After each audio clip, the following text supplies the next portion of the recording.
शांत चित्त से सुनो।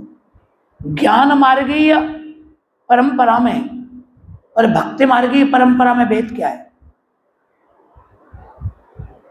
ज्ञानियों का लक्ष्य भक्ति नहीं है, मुक्ति है। भक्ति साधन है, भक्ति से मुक्ति पानी है। यया निर्वाणम पदम, उस भक्ति से पाना क्या है? निर्वाण पद। तो फिर प्रेम तो मोक्ष से हुआ ना, भक्ति से तो नहीं हुआ, साधन है। ज्ञान मार्ग में भक्ति साधन है, मोक्ष साध्य है। और ज्ञान मार्ग के प्रधान आचार्य भगवत पाद शंकराचार्य जी के विषय में भी पढ़ें तो वो भी यही कहते हैं। वो भी कहते हैं कि मोक्ष साधन सामग्र्याम भक्तिरेव गरीयसी।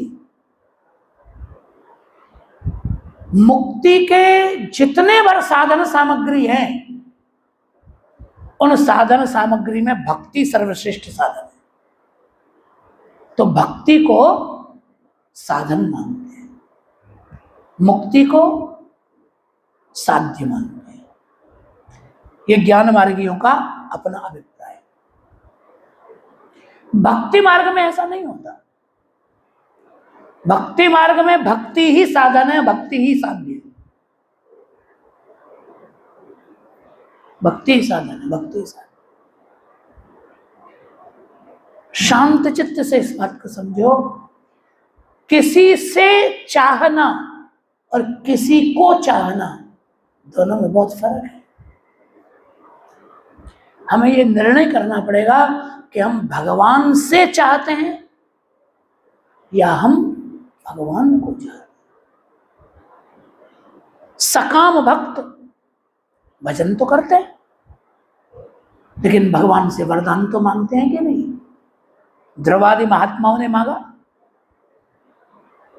तो भगवान से यदि कुछ मांगा जाए तो भगवान समझ जाते हैं कि ये मुझको नहीं चाहता, मुझसे चाहता है। तो जो चाहता है वो भगवान दे देते हैं। कहीं भी देख लेना पुराणों में, ग्रंथों में, भक्त जब तक भगवान से वरदान मांगता नहीं है, भगवान सामने खड़े होते हैं। और जैसे ही कुछ मांगता है तो मांगी हुई वस्तु देने के बाद भगवान नहीं रुकते, भगवान चले जाते।